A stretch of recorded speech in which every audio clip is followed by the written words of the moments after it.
34 top 32s versus 9, and 22 top 8s versus 1. Stingray definitely of a different caliber in singles here, but let's see what Zen can do. Couple pass placements for Zen as we're getting into this one. 17th place at the World Championship, so right outside of top 16. Definitely no one to sleep on. Definitely no one to think they're not a threat in the bracket, but a little bit different caliber of player, especially in 1v1s. Again, all of this is related to 1v1s, but all of a sudden he said, and I took that personally, I'm going to let everybody know that I am also a very strong 1v1 player. He almost, I think he hesitated for just a second on that first side light after he got the jump away. He could have picked up the second one on the anti-air. I think he was just giving respect to Stingray because we're very early in the set. Zen saying, I'm going to win 16% of people, so many channel points. But now Stingray back on his cannon here. Okay, Zen's spear play has been pretty solid. Tried to get a little ledge trap going. Spacing there around Stingray's option. Okay. Stingray trying to get the recovery chase down. Oh, I love that. Okay, I loved it up until it didn't work.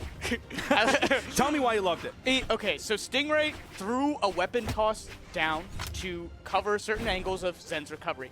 Zen didn't threw a weapon up, and I feel like they were both sort of covering certain things, and it almost enabled Zen to recover, but then he missed. It was close. It was very, very close. Yeah. But even so, it means that they're just even now instead of Zen having a giant lead. One thing we talked about, the signature kit that Stingray has that he's able to use very successfully and very safely. Wushang also, which of course is the this is the Aang crossover for Wushang. Very strong, very safe signature kit, especially on the spear and especially in twos, as you can really spam those signatures. Them are looking at that knockout confirmed percent. Stingray. Oh! There we see the down signature. So much. If Zen didn't dodge there, he would have gotten hit on the edge of the stage. He dodged in. It just covered this giant zone. Oh, Stingray showing that 7 has some signatures. Definitely. Potentially, the way you want to look at it, like the most signatures in the game because of the augment that the D-Sig does, which changes up the N-Sig and changes up the side Sig. But, man, Zen is not struggling to KO whatsoever, signatures or not. Getting the KO off the top there as Stingray is going to grab this weapon spawn right out of thin air, not disarm for too long. It's going to be the cannon in his hand. It's the dare. Oh, my gosh. Almost getting that dodge read there. Beautiful pickup. Okay. Wow, Stingray getting to center stage there. Dodge into the Sair is how he gets out of disadvantage.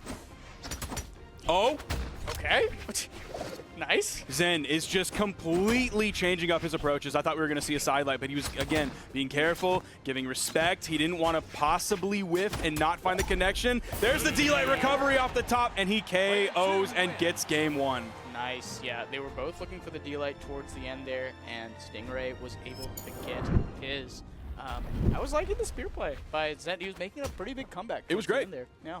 He was doing a good job with it. See if we can get some numbers to that qualitative assessment. Yeah, Zen put out 415 damage on the spear compared to the 90 on gauntlets and 13 on unarmed. So definitely dominated by his spear play in terms of weapon choice, but there wasn't a domination on Stingray as he ultimately showing the better spear play there. The seasoned tournament spear player that we've come to know him as with the Orion in the past and of course with the 7 now.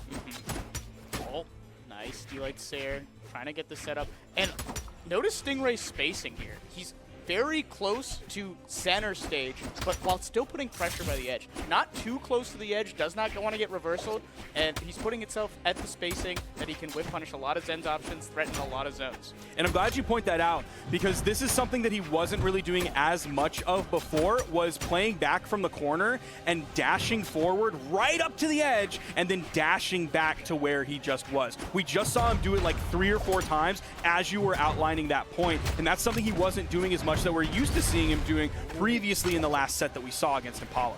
And the D-Light near there almost getting the knockout, but ultimately Zen surviving. Oh, trying to get the reversal recovery there.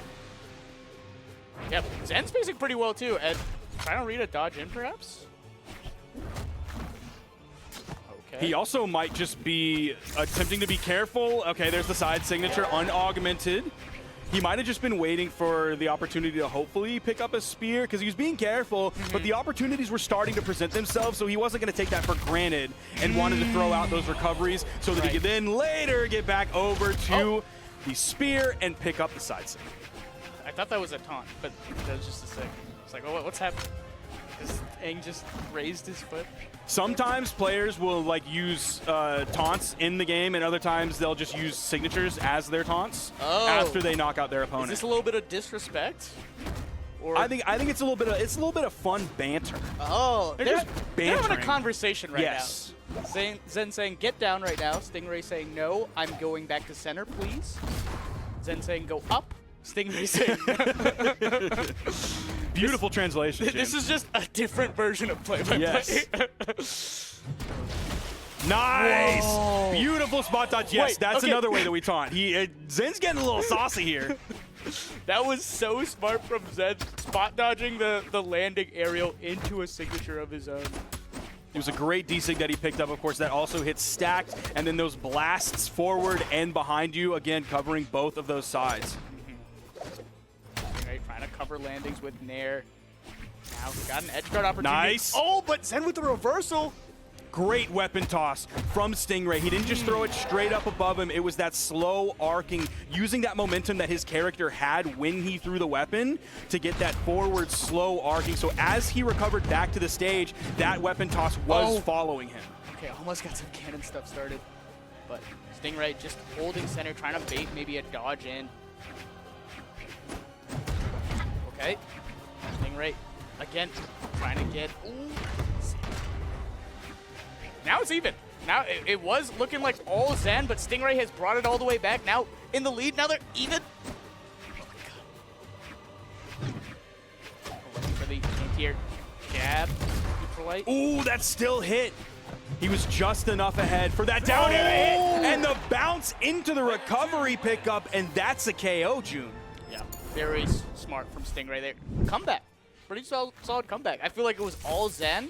And then Stingray, maybe capitalizing on some of the Zen disrespect, wanted to prove to Zen, wanted to talk back to him, and said, hey, I'm up.